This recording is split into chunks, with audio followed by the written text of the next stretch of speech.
Bon, bah ça y est, j'ai enfin pris le temps de préparer la vidéo promise sur les escaliers.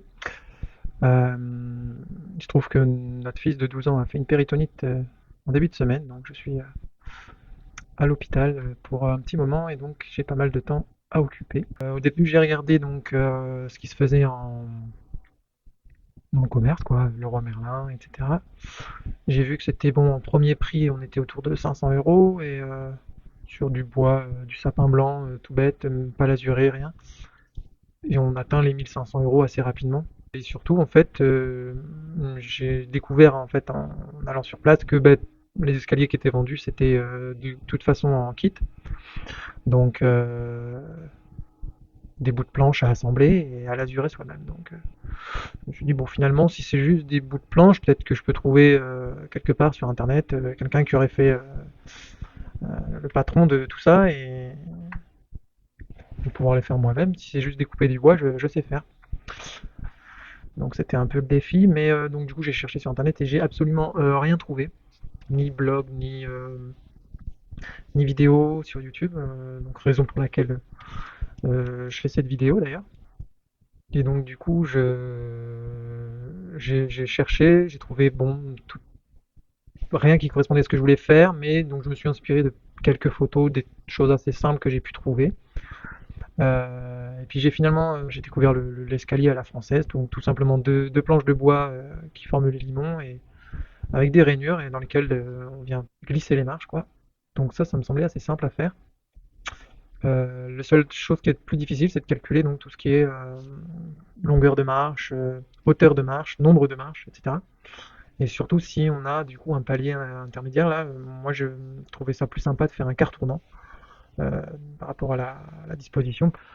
J'ai trouvé, en recherchant sur internet, un site incroyable d'un gars qui propose c'est un site russe, un calculateur de toutes sortes de choses, calcul de dosage de béton, de plein de choses différentes, et en l'occurrence, comment calculer les escaliers en fonction de la hauteur à atteindre, si on fait en quart tournant ou pas, en crémaillère, donc à l'anglaise ou à la française, et, euh, et du coup, impeccable, quoi. Il n'y a plus qu'à rentrer les données, et puis on fait plusieurs essais, on finit par trouver une configuration qui le donne comme acceptable ou confortable, voilà.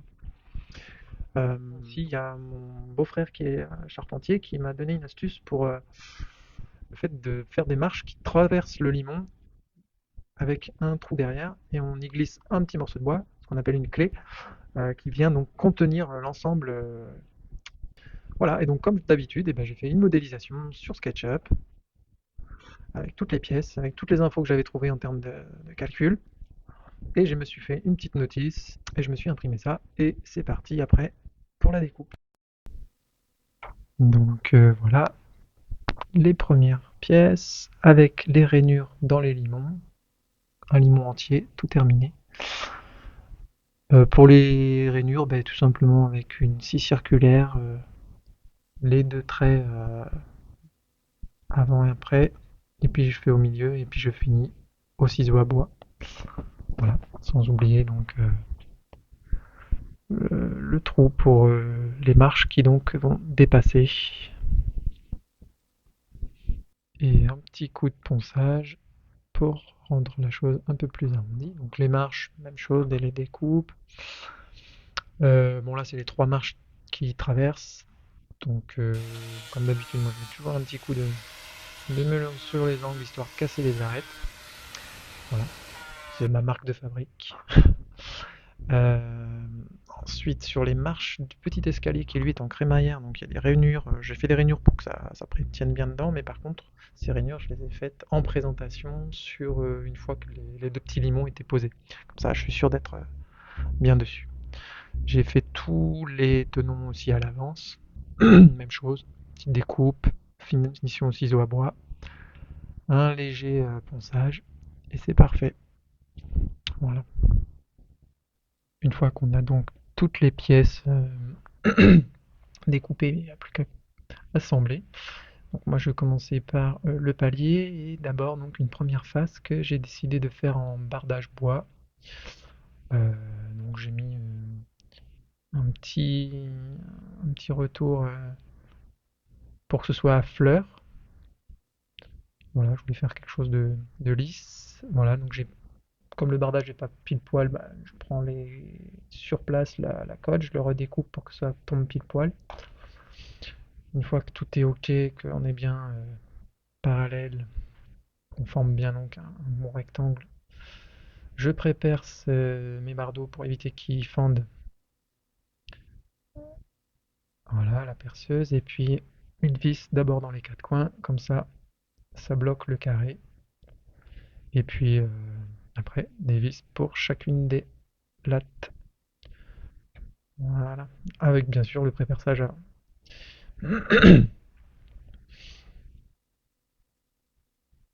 Voilà, une face de prête. Deuxième face, celle avec le grand poteau. Même chose, même principe. Vérifie la largeur, pré-perçage et vissage. Ensuite, du coup, le carré qui vient se positionner dessus. Donc c'est un assemblage à mi-bois. La photo était un peu rapide, mais on le verra un peu mieux tout à l'heure. Donc je le positionne sur mes deux faces. Bon, comme j'ai des carrés de 10, ça tient tout seul debout. Voilà, le mi-bois, tout simplement. Alors je l'ai assemblé déjà à l'avance, le carré, vous avez vu que je l'ai pris d'une seule pièce. J'ai mis deux petites vis dans chaque angle pour les assembler ensemble. Et comme ça, moi, j'ai plus à le poser dessus. Et cette fois, faire un pré-perçage d'un bon diamètre. Du, là, c'est du 8, hein. Et je vais prendre en sandwich l'ensemble du mi-bois sur le poteau qui est en dessous, avec une vis c'est du 840 ou quelque chose comme ça, ou 820. Moi j'ai choisi donc de prendre une tête bombée, plate bombée. Voilà, ça c'est un choix esthétique après à faire. Je préférais ça à la fraise et ça fait bien et à l'usage depuis plusieurs années maintenant. C'est vraiment pas gênant, c'est pas désagréable ni rien. Comme forcément donc il y a un côté où j'ai un poteau plus grand, on n'est pas reposé dessus, donc j'ai ajouté une équerre pour remplacer le poteau qu'il n'y a pas. Voilà, hop, une fois que tout est bien en place, bien repositionné, il n'y a plus qu'à des bonnes vis. Et voilà, tout ça, ça tient. Donc au niveau du grand poteau, donc c'est l'arrière du palier en fait, j'ai mis donc comme une entretoise, voilà, qui vient en fait faire un contreventement pour éviter que les deux faces se rapprochent au niveau du sol. Sachant que j'ai pas pu le faire devant puisque j'ai prévu un tiroir qui sort par l'avant. Donc il fallait que ça puisse rouler, c'est un tiroir sur roulette qui vient se glisser dessous. Donc enfin, j'en ai un qui est sur glissière et un sur roulette et qui sort par l'avant. Donc je n'ai pas pu en mettre devant, mais au moins à l'arrière. Et là c'est quand même assez solide. Bien, donc une fois que le palier est prêt, je présente les limons dessus pour voir si tout se cale bien par rapport à la pente. Et surtout je vais présenter celui qui a le tenon. Voilà, donc je vais essayer de m'aligner au maximum, donc pile poil sur le poteau, ce qui n'est pas évident à faire. Surtout, bon, là, c'est l'outil de l'autoconstructeur qui fait seul, c'est le serre-joint à glissement. Voilà, vérifier qu'en haut c'est bien positionné aussi, d'équerre sur l'arrivée. Alors en fait, c'est pas évident parce que le serre-joint ne maintient pas suffisamment. Il y a trop de poids sur la pièce de bois là, le limon est quand même assez lourd, donc il n'arrive pas à maintenir bien correctement. Et comme l'idée c'est de marquer pile poil où on va vouloir faire la mortaise, je me suis rendu compte, bon, en le faisant, que bah, ça tient pas, donc j'ai fini par carrément enlever le serre-joint et le tenir comme ça avec une main, le genou. Et hop, je note la position le plus possible. Bon, après, si on a quelqu'un pour nous aider, bah, c'est parfait. Faut juste s'assurer d'être bien pile poil dans l'axe. Voilà, donc là je note avec l'équerre d'un côté puis de l'autre du poteau, parce qu'on ne sait jamais si le fil du bois est très rectiligne, ce qui permet de faire une moyenne d'équerre. Voilà, j'ai au moins. Et après, je la choisis tout simplement bien au centre du poteau, en prenant l'épaisseur de mon tenon et la profondeur du tenon, donc pour choisir ma profondeur de découpe que je positionne. Alors là, pour faire une mortaise, pas trop le choix. Si on veut le faire à la scie, c'est ici, plongeante. C'est plus sécurisé. Donc d'un côté, je vais d'abord faire en fait moi les deux extrémités de ma rainure, de ma mortaise.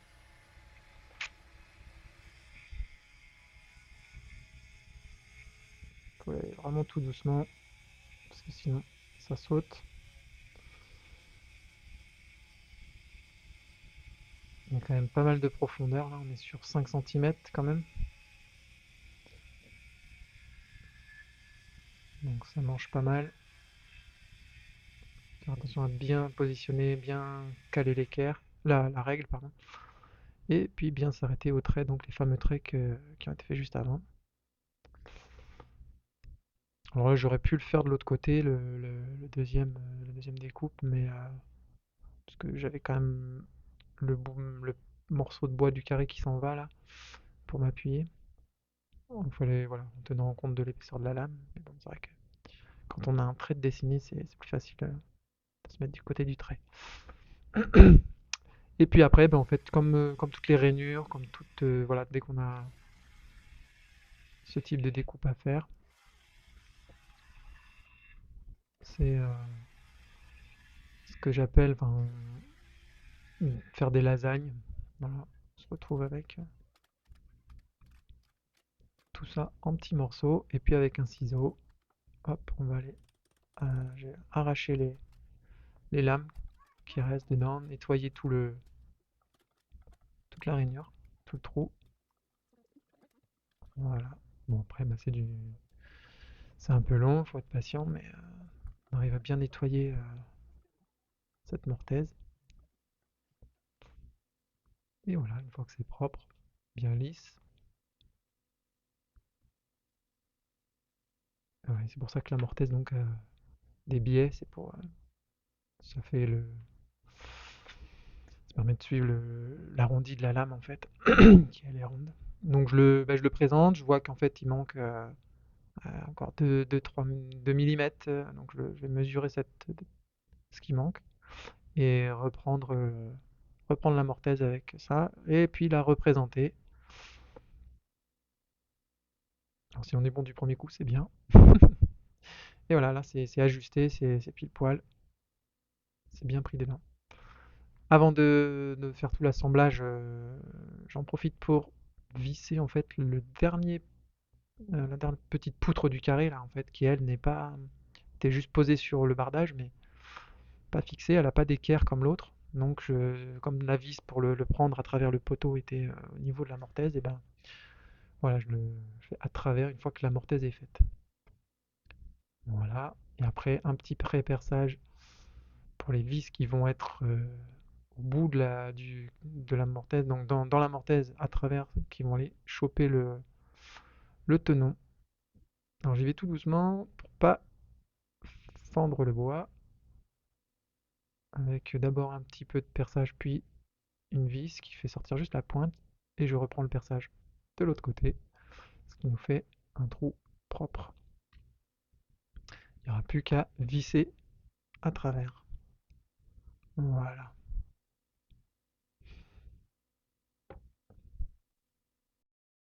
Donc le palier est prêt, la mortaise comprise. Donc bah, il n'y a plus qu'à assembler l'escalier en lui-même. Et donc tout simplement, pour pas que ce soit trop lourd en fait, Et je vais pas j'ai pas glissé toutes les marches d'un coup, je mets juste les marches traversantes qui vont suffire à créer notre montée d'escalier. Et donc je présente ces marches pour vérifier que ça se glisse bien. Alors je les ai toutes, quand j'ai fait les rainures, j'ai toujours vérifié que les marches, bon, qui font toute la même épaisseur, ça, ça fonctionnait. Et donc je vérifie que voilà, au niveau de la jointure entre le limon et la marche, eh ben, c'est ok, que ça affleure bien. Donc à voir comment, il y a plusieurs possibilités de faire la finition, mais voilà. Je teste également la clé, et si c'est bon, eh ben, je pré-perce à travers le limon, qui lui donc va être contre le mur. Donc en fait, je vais pouvoir ici mettre des vis que j'aurais pas pu mettre une fois s'il était monté, quoi. Donc c'est un peu comme si je faisais un pré-escalier. Voilà, en assemblant les deux limons ensemble avec les marches traversantes. C'est une bonne astuce avec les clés qui vont venir maintenir tout ça en place, en force. Si la clé est trop petite, pas hésiter à changer. Il y en a, voilà, elles vont chacune dans leur. Elles sont faites normalement d'une forme un peu triangulaire entre guillemets qui va permettre qu'elles ne traversent pas quand même. Le but c'est de coincer tout ça. Voilà, et donc après on va le présenter. Donc là il vaut mieux être deux parce que c'est quand même très très lourd. Il y a beaucoup de bois, donc il y a beaucoup de poids. J'ai mis l'escabeau là en soutien, le temps de le monter, parce que je sais pas quel poids ça faisait, mais c'était quand même assez lourd. Et puis un qui soulève l'escalier, l'autre qui présente en face. Donc, comme on a déjà testé les deux limons, à la fois du côté mur, à la fois du côté tenon mortaise, ben, c'est bon. Une fois que c'est bien en place, c'est déjà pré-troué, il n'y a plus qu'à mettre les vis pour tenir le tout. Et pour le limon intérieur, côté mur, là, j'ai mis une vis lardée qui vient s'emmancher donc dans le mi-bois là. Et pour le maintien donc au mur, mur en haut, là où ça arrive, à l'arrivée, ben, c'est donc moi c'était du bois parce que c'est une lamellée collée qui sert de poutre principale pour la mezzanine. Donc c'est ça mon mur, donc c'est facile. Là j'avais juste quelques vis à mettre et une équerre. Et les deux limons sont donc solidaires avec mon mur. Alors bon, ça c'est dans la théorie, puisque en fait, vous voyez, pour l'avant-dernière marche là-haut, en fait ça rentre pas par la rainure. Il faut un peu éloigner l'escalier du mur. Donc ça, donc j'ai dû défaire les vis qui étaient sur la lamellée collée. Et là j'ai même sorti les clés parce que c'était trop serré. Voilà. Bon, ça tient, il n'y a pas de problème. Les clés, c'est important pour hisser la montée en place. En faisant ça, l'insertion des marches, juste vérifier que ça tombe pas en haut là. Sur la vidéo, en fait, je me rends compte que il reste pas beaucoup de centimètres. Parce qu'en fait, on tape, donc voilà. Donc de temps en temps, si on a fini en haut, remettre un coup, parce qu'à chaque fois on tape vers le bas pour faire entrer les marches. Peut-être même une fois que l'avant-dernière est posée, qu'on a réussi à la glisser, j'aurais peut-être dû remettre l'équerre tout de suite et puis après glisser les autres marches. Pour la toute première marche de la montée d'escalier, non. Comme il y a le poteau du côté extérieur, il a fallu que je refasse une encoche. Donc là, je l'ai positionné, enfin je l'ai présenté, je l'ai fait sur mesure. Voilà.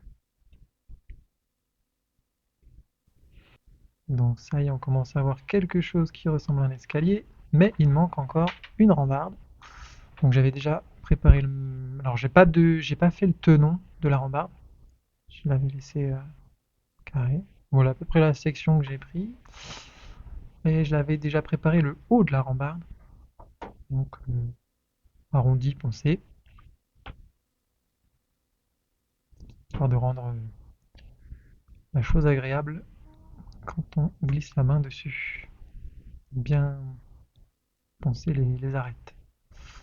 Donc, bah, comme pour le limon, présentation de la rambarde dans sa position finale avec serre-joint. Cette fois, j'ai pas mis le serre-joint en bas.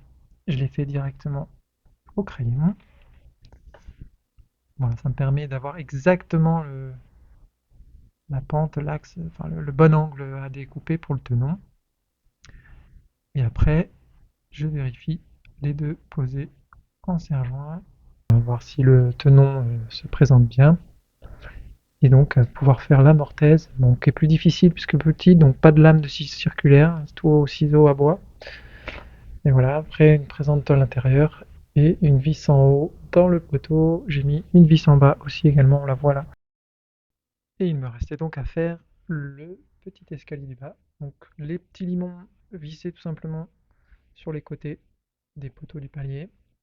Et mes marches déjà pré-rainurées à glisser dessus. Alors, on n'est pas obligé de faire la rainure, on peut directement mettre dessus, mais disons que ça évite de visser par-dessus, ce qui ferait des vis sur les marches. Là, c'est calé dedans, et simplement, en fait, c'est bien ajusté, et ça va pas bouger en largeur. Il faut juste retenir dans la hauteur, donc à ce moment-là, j'ai juste besoin de mettre des petites équerres avec deux vis dessous. Voilà, ça suffit largement. On les voit pas, parce que c'est tout en bas. Pour le palier en finition, donc j'ai rajouté un morceau de bois central et deux carrelets en métal pour pouvoir poser une planche d'OSB qui va mesurer pile poil pour que ça fleure notre carré avec du parquet comme on a au sol. Et l'escalier terminé et en service. Donc voilà ce que ça donne si on l'utilise. Alors honnêtement, il a été fait en janvier 2019, donc ça fait 5 ans qu'il est en usage et il n'a pas bougé d'un poil, si ce n'est le bois qui s'est un peu terni. J'ai jamais fait de traitement d'ailleurs dessus. Ça me fait penser que je vous ai d'ailleurs pas dit, tout l'escalier est fait donc en bois de Douglas, comme le reste de la maison. Et c'est terminé pour cette vidéo. Euh, J'espère qu'elle vous aura plu et qu'elle sera utile à ceux qui cherchaient comment faire un escalier et qui n'ont rien trouvé comme moi. Voilà, pour vous inspirer. Et la prochaine vidéo dans la série C'est fait maison sera probablement sur comment j'ai fait ma terrasse.